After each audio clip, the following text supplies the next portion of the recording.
So for safety reasons, the first thing that we need to do is remove rings. And if you have earrings as well, remove them. Any long hair, please, in a ponytail, so it's safe, you don't get cut. So this is the styrene model that I made in another video and also used for the plaster molds. So this time I'm going to make fiberglass molds out of it.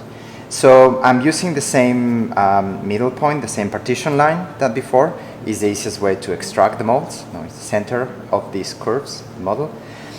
So what I'm going to do now is that I need to build a surface where to place the like a flange for the fiberglass. So what I'm going to do is I'm going to show you fiberglass is just like fabric. We're going to cut it in small pieces and then put it on top of it with resin, polyester resin. But I need a flange here for the mold all around, for the mold to connect with the other mold. So in order to make that flange, what I will do is get a little bit of plasticine and build some sort of wall around my model. Something like that, all around. So I have this surface where to rest my fiberglass. This needs to be perpendicular to this precise point, so using a ruler will be an important thing. So I'm going to start just by placing the plasticine and then working into the detail to get it just right. Okay, so let's do it.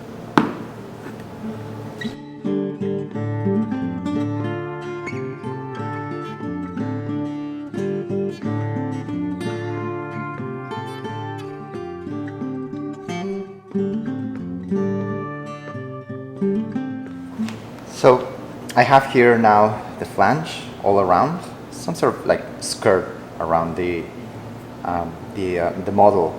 And what I need to do now is just check that this is at 90 degrees here and that I'm following the partition line and that this surface is as flat and as even as possible.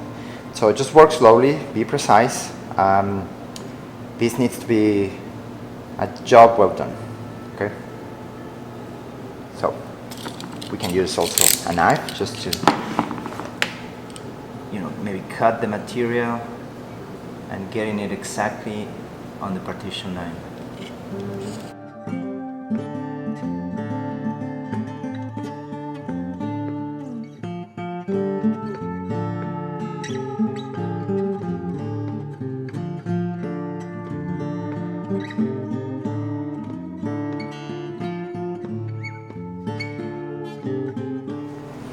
So I have the flange ready.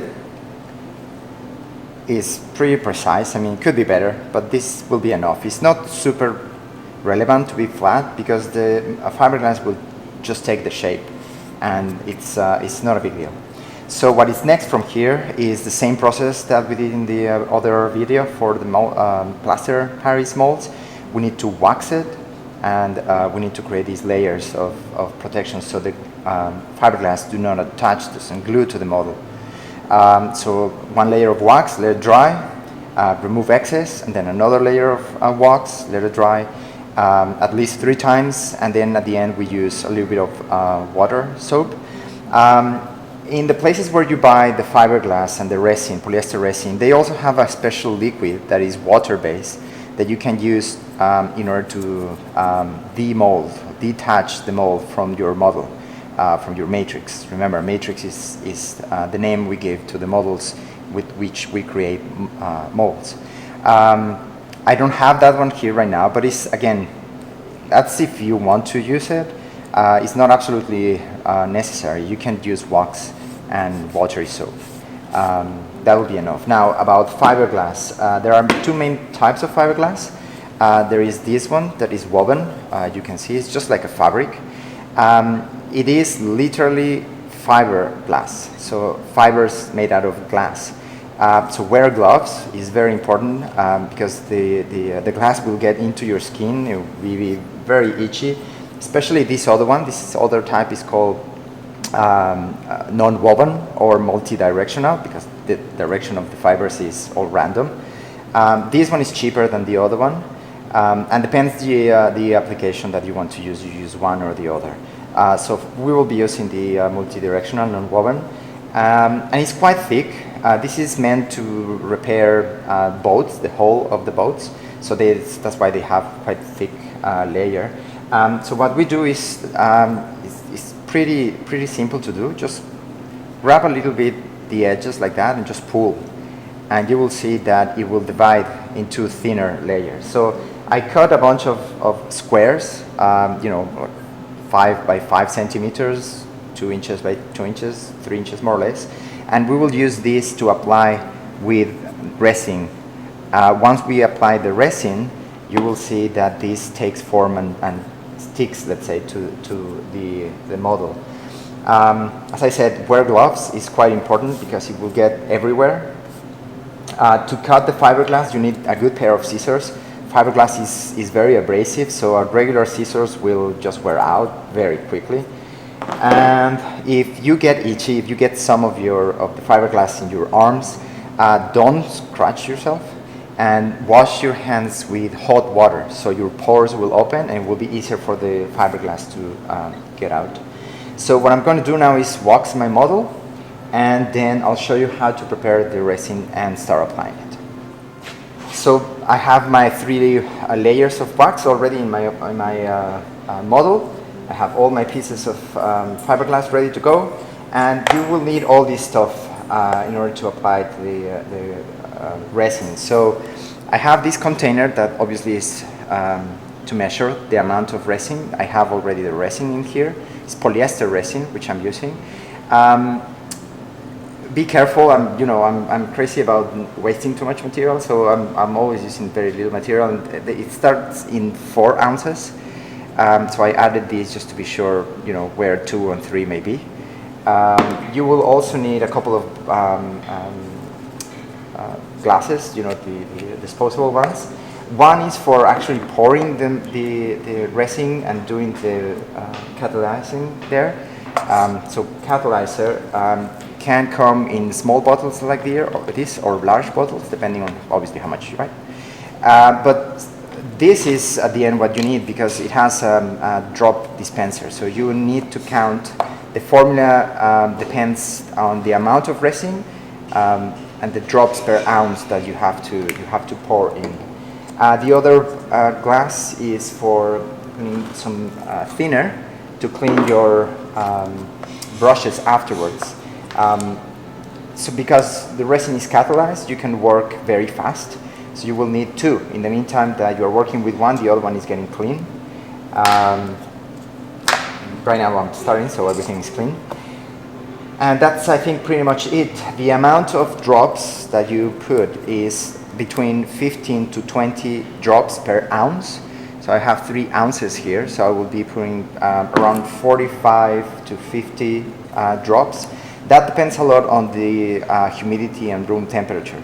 So right now where we are is cold and damp, so I may be using 50, 55. Be cautious not to put too many because then the chemical reaction will be too fast, too quick, and it will heat up too much and the resin will crack. So obviously you don't want that. So I'm ready. I'm gonna count the drops in here. I'm gonna pour here. I'm gonna count the drops here, mix it very well, and then apply to the model with the fiberglass. I'll show you that in a moment.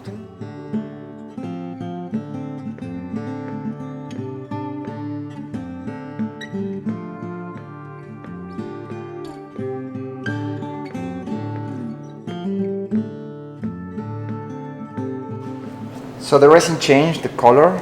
That means the catalyzer is working.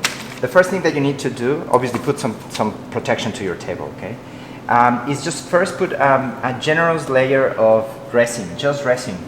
That will help you have a layer of resin. So if you have to sand, you have resin, not fiberglass. To sand, no, you don't want to sand fiberglass. So just add this layer, let it set, and then we can start putting some fiberglass. This normally is done not with resin, but with a resin that has is slightly thicker and has color on it. There are different colors, white, orange, and the name of that is gel coat. Right now I'm just using resin. It's slightly more runny, so it's not getting exactly as I wanted, but will be good enough. Okay, so now I'm starting to apply my resin, fiberglass, sorry. So I just put the fiberglass on top and grab a little bit of resin and just press gently until, you know, this whiteness of the fiberglass just goes away. That means that the fiberglass has enough resin in it. If it's still white, that means it doesn't have resin, and it will create problems later. So just adding enough resin will be enough for it to shape. Remember to press very well, and just press slightly, gently, not too hard. Leave a little bit of extra after the plasticine, so you can then cut and shape your mold nicely. And slowly work your way all around the model. It's actually pretty easy to do this fiberglass.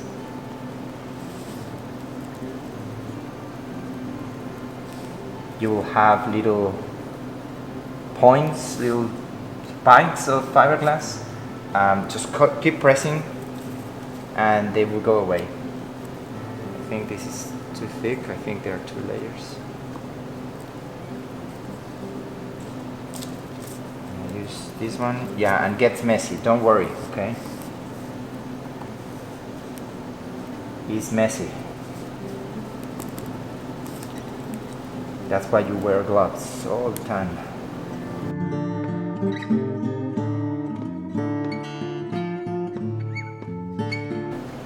So I'm not wearing mask because I need to speak when I'm doing this, and the video won't work if I am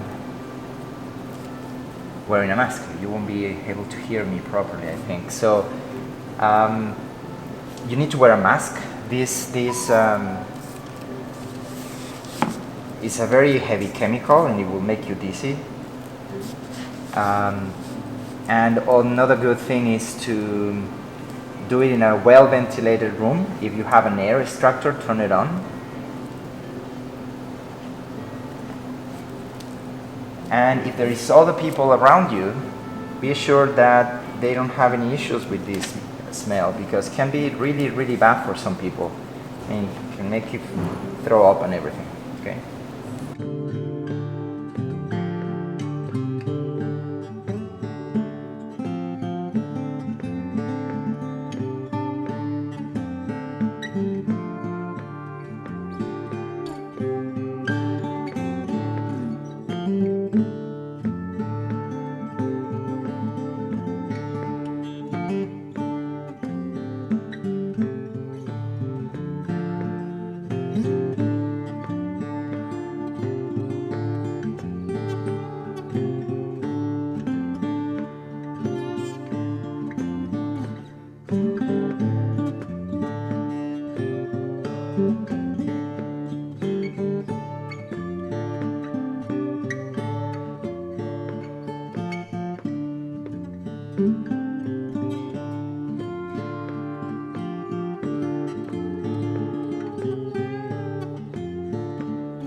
So this is it.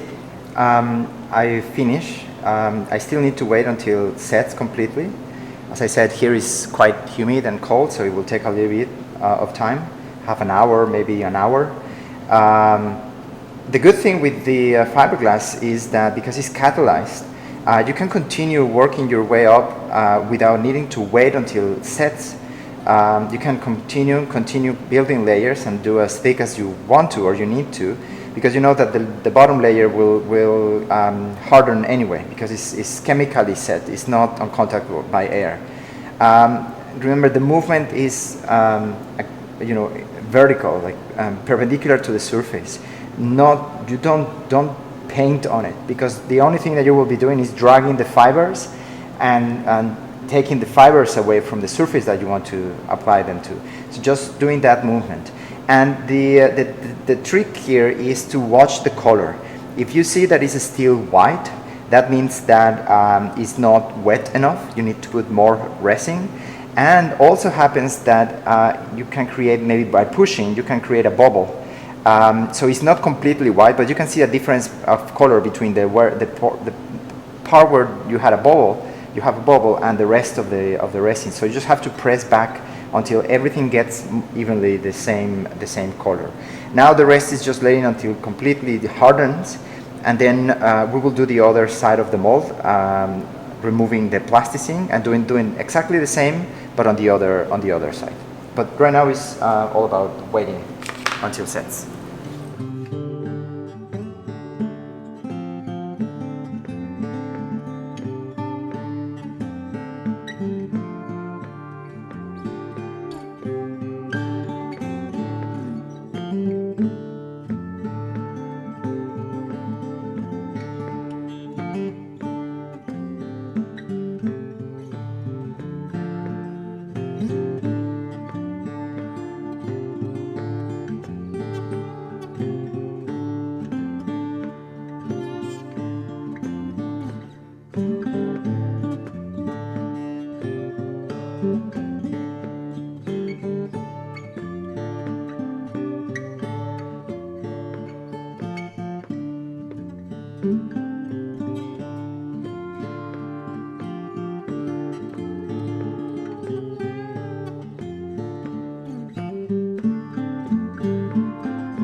So this is ready. I cut the excess here, and before separating the molds, extracting the molds, we need to drill some holes and put some screws, so when you close the mold back is aligned. So just with obviously a piece of wood behind, just drill the hole.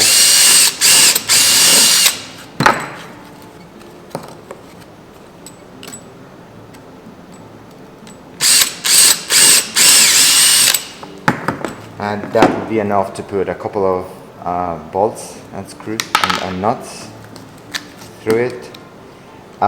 For the model that we will be doing for this class, so this is the idea. You can put a washer, and it will be even better because it distributes the pressure in a larger area. But for this is enough. So as I said, the next exercise, the next video that I will show you, I will make, is about making the object with fiberglass. We won't need to close the mold.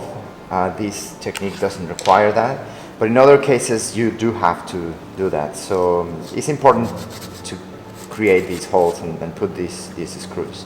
Now, if we had enough Vaseline or wax, whatever you put in your mold, it should be enough just to put your screwdriver or a spatula and just twist like that, slowly all around, and comes out easily.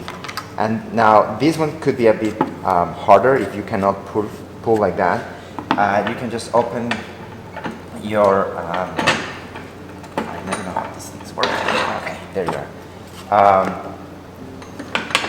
Close it and just, it's pretty much enough. The good thing about this is that it's flexible. The fiberglass is flexible, so it's more than enough to just to push it using the vise. And that's it. I think for the mold making of fiberglass, this is This is all you need. This is all you need to do. You could obviously clean it and sand it a little bit with probably 400, 200 and a little bit of water just to get a really nice surface. But that's pretty much it. You can also improve this edge by just sanding a little bit so it's a little bit nicer. But that's it. It's done. We're finished.